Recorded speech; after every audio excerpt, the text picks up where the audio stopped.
మీ పరిశుద్ధ గ్రంథాలు తెరవండి. మార్కు సువార్త 10వ అధ్యాయం 45వ వచనం చూడండి. 45వ వచనం, మనుష్య కుమారుడు పరిచారము చేయించుకున్నట్టుకు రాలేదు గాని పరిచారము చేయుటకును అనేకులకు ప్రతిగా విమోచన క్రయధనముగా తన ప్రాణము ఇచ్చుటకును వచ్చినను. క్రీస్తునందు ప్రియులారా, మనం ఒక వాక్యం విన్నాం. ఈ మాసం 8వ తారీఖు ఒక అంశం మీద ధ్యానించాం. ఏమిటది? దివి నుండి భూమికి దిగి వచ్చిన దేవుడు. దివి నుండి అంటే పరలోక రాజ్యము నుండి ఈ భూమి మీదకి దిగి వచ్చిన దేవుడు, ఆయనే ప్రభు అయిన యేసుక్రీస్తు. గట్టిగా చప్పట్లు కొడుతూ ప్రభువును మహింపరుద్దాం. ప్రభు అయిన యేసుక్రీస్తు ఎందుకు వచ్చాడు ఈ భూమి మీదకి అనే విషయాలు, ఒక 2 విషయాలు మీకు నేను ఆ ప్రసంగంలో చేశాను. అది చెప్పి సమయం వ్యర్థం చేయదలుచుకోలేదు. మీరు చూస్తే 8వ తారీఖు ఈ మాసం ఈ అంశం మీద చెప్పాను. 2 సబ్ టైటిల్స్ చెప్పాను. ఎందుకు వచ్చాడు ప్రభు అయిన యేసుక్రీస్తు అంటే, ఒకటి మానవునితో సహవాసం చేయడానికి. అంటే ఏ సహవాసం అయితే విడిపోయిందో అదే సహవాసాన్ని మరలా కలుపుకోవడానికి దేవుడైన యేసుక్రీస్తు, ఆ దేవుడే మానవ రూపంలో ఈ భూమి మీదకి దిగి వచ్చాడు. హల్లెలూయా! అది ఒకటి. రెండవది, ప్రభు అయిన యేసుక్రీస్తు మానవ రూపంలో పరలోక రాజ్యాన్ని వీడి ఈ భూమి మీదకి ఎందుకు వచ్చాడంటే, ఒకటి. రెండవది ఏమిటంటే, మాదిరి చూపించడానికి. ఈ భూమి మీద చాలామంది మనుషులు అసలు ఎలా బ్రతకాలి, ఎలా జీవించాలి, ఏం చేయాలో తెలియని పరిస్థితిలో, వాక్యాన్ని కూడా అర్థం చేసుకోలేనటువంటి పరిస్థితిలో మనుషులు ఉన్నారు. ఇలా కాదు, దేవుడు ఎంతోమందిని పంపించాడు. తన సేవకులను, యాజకులను, నాయకులను ఎంతోమందిని పంపించాడు. చెప్పడానికి ఎవరి వల్ల కాలేదు. అందుకనే దేవాది దేవుడే మానవ రూపంలో ఈ భూమి మీదకి మాదిరి చూపించడానికి వచ్చాడు. అందులో ఒకటి మీకు నేను చెప్పాను. ఆ రెండవది ఏమిటనంటే, అందులో ఎన్నో విషయాలు ఉన్నాయి కానీ ఒకటి చెప్పాను. అందులో ఏమిటదనంటే, తనను తాను తగ్గించుకున్నాడు. ఎన్నో మాదిరిలు చూపించాడు. అందులో ఒకటి తగ్గించుకోవడం. ఈ భాగంలో కూడా మీరు చూస్తే అదే మాట ఉందో పిల్లరా. మీరు చూడండి దయచేసి 45వ వచనం చూడండి. 2 విషయాలు ఉన్నాయి అక్కడ. మనుష్య కుమారుడు పరిచారము చేయించుకున్నట్టుకు రాలేదు కానీ పరిచారము, అదనమాట. బాగా వినండి. ప్రభు అయిన యేసుక్రీస్తు ఆయన మరి ఒకసారి ఉన్నప్పుడు మరి జెబెదయి కుమారులకు యోహాను, యాకోబులు, మీరు చూడండి దయచేసి, ఆ పైన ఉంటాయి చూడండి. 35వ వచనం, జెబెదయి కుమారులైన యాకోబును యోహానును ఆయన యొద్దకు వచ్చి అనుంది. ఈ 2 అన్నదమ్ములు వచ్చి ఏమడిగారంటే, అయ్యా పరలోక రాజ్యంలో, వినండి చాలా ప్రాముఖ్యమైన మాట. పరలోక రాజ్యంలో ఇదిగో కుడి వైపున ఒకడు, ఎడం వైపున ఒకడు మేము ఉంటామయ్యా అని అంటే, ప్రభు అయిన యేసుక్రీస్తు అంటాడు. అక్కడ చాలా సందర్భాలు ఉన్నాయి కానీ మీకు ప్రాముఖ్యమైన విషయం చెప్పేస్తున్నాను, వినండి ప్రియులారా. అంటే వాళ్ళ ఆశ ఏమిటనంటే, ఈ భూమి మీదే కాదు కానీ మేము నాయకులముగా ఎక్కడ ఉండాలి, మేము పరలోక రాజ్యంలో కూడా మేము. ఏంటండి ఇది? ఇంత పిచ్చండి నాయకత్వం అంటే, ఇంత పిచ్చా మరీను. వినండి ప్రియులారా, ఇక్కడ చాలా ప్రాముఖ్యమైన విషయం ఏమిటంటే, అక్కడ ఉన్న మిగతా 10 మంది శిష్యులు బాధపడ్డారు, కోప్పడ్డారు కూడా. అసలు ఏం పిచ్చి పట్టిందా వీళ్ళకి ఏందని. ఇంచుమించు వాళ్ళు కూడా అదే ఆలోచన ఉండొచ్చు, ఇక్కడ ఉన్న మీకు కూడా ఉండొచ్చు. నాయకత్వం అంటే ఏమిటనంటే, ప్రభు అయిన యేసుక్రీస్తు చెప్తాడు వాళ్ళని పిలిచి, అరే బాబుల్లారా, ఏమనుకుంటున్నారు మీరు? ఈ మనుషులు అన్యజనులలో మీరు చూస్తే నాయకులనే వాళ్ళు ప్రజల మీద ఏం చేస్తారు? అధికారం చేస్తారు. అధికారం. మీరు అలా చేయకూడదండి. మీరు అలా చేయకూడదు. ఏం చేయాలి? మీ అందరికంటే కూడా గొప్పోడుగా అవ్వాలనుకున్నవాడు ముందు ఏం చేయాలి?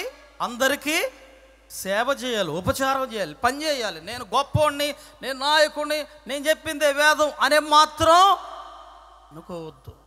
ఇది లోకస్తులు చేసే పని. మీరు చేసే పని ఏమిటనంటే పని చేయాలి. వాళ్ళకి ఏం చేయాలండి? మనం పని చేయాలి అందరికీ. మీరు అనుకుంటున్నారేమో ఇక్కడ నాయకులు అంటే మేము ఏమంటారు, ఇది మేము రాజులమే, మేము అది ఇదంటే కుదరదండి. అస్సలు కుదరదు. ప్రభు అయిన యేసుక్రీస్తు అదే చెప్పాడు. ఏం చెప్పాడండి? చూడండి అక్కడ ఏముందో. మనుష్య కుమారుడు పరిచారము చేయించుకున్నటకు రాలేదు కానీ పరిచారము, ప్రభు అయిన యేసుక్రీస్తు పని చేయడానికి వచ్చాడండి. పని చేశాడండి ఆయన. క్రైస్తవ నాయకులు ముఖ్యంగా గమనించండి, మనకి వేరే వాళ్ళు వచ్చి పని చేయడం కాదు. మీరు అనుకుంటున్నారేమో ఇక్కడ నాయకులు ఇంకా next executive committee members next ఒక బాడీ రాబోతుంది. వినండి దయచేసి. అధికారం చెలాయించాలని మాత్రం రామాకండి దయచేసి. గమనించాలి ప్రతి ఒక్కరిది. అధికారం చెలాయించాలని మాత్రం రామాకండి. పని చేయడానికి మనుషులకు పని చేయడానికే రావాలి ఎగ్జిక్యూటివ్ కమిటీ మెంబర్స్. ఇది గమనించాలి ప్రతి ఒక్కరు. ప్రభు అయిన యేసుక్రీస్తు ఒక దేవాది దేవుడే అంటున్నాడు. ఏమంటున్నాడండి? నేను మనుషులకు పరిచారం చేయడానికి వచ్చాను కానీ చేయించుకోవడానికి రాలేదు. నాడు దేవుని బిడ్డ, నువ్వు నిజంగా దేవుని బిడ్డవైతే, ఒక విశ్వాసివైతే నువ్వు చేయాల్సిన పని ఏమిటంటే ఇతరులకు పని చేస్తూనే ఉండు. మన ఎగ్జిక్యూటివ్ కమిటీ మెంబర్స్ని అభినందించాల్సిందే. ఒకసారి అభినందిద్దామా? చప్పట్లు కొట్టి వారు నిజంగా అభినందించాలి. ఎంత దగ్గరుండి పనులు చేశారండి బిడ్డలు. రాత్రి అనగా పగలనగా క్యారల్స్కి వెళ్ళి ఇంత అరేంజ్మెంట్స్ ఉట్టిగానే అయ్యాయా చెప్పండి? ఇంత సింపుల్గా అవుతాయండి? దగ్గరుండి చేశారు. ఒకసారి చప్పట్లు కొడదామండి అందరం ఎగ్జిక్యూటివ్ కమిటీ మెంబర్స్. చాలా ఎక్సలెంట్ అండి, ఎక్సలెంట్. మిమ్మల్ని అభినందిస్తున్నాను. అయితే విషయం ఏమిటంటే ప్రియులరా, రానున్న దినాల్లో కూడా నెక్స్ట్ ఎగ్జిక్యూటివ్ కమిటీ మెంబర్స్ మీరందరూ కూడా అధికారం చెలాయించడానికి రాకూడదు. గమనించాలి. మరీ పని చేయడానికి అసలు నాయకులంటేనే పని చేయడానికి రావాలి. అది గొప్పతనం. ఇది రెండవది ప్రియులరా. మూడవది చెప్పేసి నేను ముగించేస్తాను. ఏముందండి అక్కడ 45వ వచనంలో చూడండి. అనేకులకు ప్రతిగా విమోచన క్రయధనముగా తన ప్రాణము ఇచ్చుటకును వచ్చిన ప్రభు అయిన యేసుక్రీస్తు ఆయన మానవ రూపంలో ఈ భూమి మీదకి ఆయన పరలోక రాజ్యాన్ని వీడి ఎందుకు వచ్చాడు మానవ రూపంలోనంటే తన ప్రాణాన్ని పెట్టడానికి. హల్లెలూయా! గట్టిగా చప్పట్లు కొడుతూ ప్రభువుని మహింపరుద్దాం ప్రియులారా. గట్టిగా చప్పట్లు కొడుతూ. దేవుని బిడ్డలారా, ఈ విషయాలు ఎన్నో చెప్పొచ్చు కానీ ఒక చిన్న శ్లోకంతో నేను ముగించాలని ఆశపడుతూ ఉన్నాను. It's not just he was born, he came to this world to save the sinners. ప్రభు అయిన యేసుక్రీస్తు ఈ లోకానికి ఊరకనే రాలేదండి. ఆయన ఎందుకు వచ్చాడు ఈ భూమి మీద కంటే పాపులను రక్షించడానికి. అందుకనే మనం అపోస్తలుడైన పౌలు తిమోతికి రాసిన మొదటి పత్రిక 15వ అధ్యాయం 1వ వచనంలో మనం చూస్తే, మొదటి అధ్యాయం 15వ వచనంలో పాపులను రక్షించుటకు క్రీస్తు యేసు ఈ లోకమునకు వచ్చెను అనే మాట మనం చూస్తాం. ప్రియులరా, మీరు గనక చూస్తే ఒక మంచి మాట, ఒక శ్లోకం మీరు ప్రియులరా, ఒక మంచి ఋగ్వేదములోని తాండియ మహాబ్రాహ్మణములో ఒక శ్లోకం ఉంది. ఇది ఉట్టిది కాదు, మీరు చూడొచ్చు. ఇది అబద్ధం కాదు, మీరు చూడొచ్చు ఈ మాట. ఏమిటది? ఋగ్వేదములోని తాండియ బ్రాహ్మణములో ఈ మాట ఉంది. సర్వపాప పరిహారో రక్ష ప్రోక్షణం ఆవశ్యకం, తదే రక్తం పుణ్యాత్మిన బలిదాన యాగం అని ఉంది. ఏముందండి?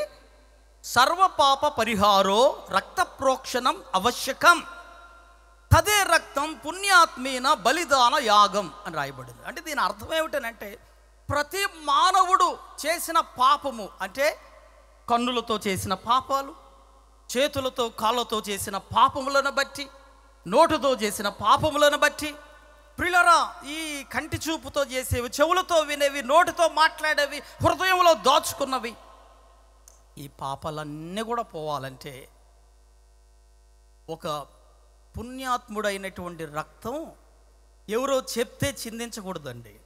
తనకై తాను రక్తము చిందించాలి, ప్రాణం పెట్టాలి. మీరు చెప్పండి, ఎవరున్నారండి ఈ ప్రపంచంలో? ఎవరున్నారు రక్తం గార్చిన వారు? ఆయనే ప్రభు అయిన యేసుక్రీస్తు. హల్లెలూయా! గట్టిగా చప్పట్లు కొడుతూ ప్రభును మహింపడతాం. గట్టిగా ప్రభు అయిన యేసుక్రీస్తు ఎంత గొప్ప దేవుడో చూడండి. నిన్ను నన్ను రక్షించడానికి ఈ భూమి మీదకి వచ్చాడు, వెతకి. అందుకనే లూకాసు వార్త 19వ అధ్యాయం 10వ వచనంలో మనం చూస్తే ప్రభు అయిన యేసుక్రీస్తు నశించిపోయినటువంటి జక్కయ్యతో అంటున్నటువంటి మాట ఏమిటది? నశించిన దానిని వెతకి రక్షించుటకు మనిషి కుమారుడు ఈ భూమి మీదకు వచ్చెను. నీవు నేను మనందరం నశించిపోతూ పరిగెత్తుతూ ఉంటే ప్రభు అయిన యేసుక్రీస్తు ఆ పరలోక రాజ్యం నుంచి దిగి ఈ భూమి మీదకి వెతకి రక్షించడానికి వచ్చాడండి. ఎంత గొప్ప దేవుడు అండి, ఎంత గొప్ప దేవుడు ప్రియులరా. ముగింపులో ఇంకొక మాట వినండి. యోహాను సువార్త 3వ అధ్యాయం 16వ వచనంలో ఒక మాట ఉంటుంది. దేవుడు లోకమును ఎంతో ప్రేమించెను అనే మాట ఉంది. ఎంతో, ఎంత ప్రేమించాడు ఆయన అంటే సిలువలో పెట్టిన ప్రాణం పెట్టినంత ప్రేమించాడు నిన్ను నన్ను. దేవుడు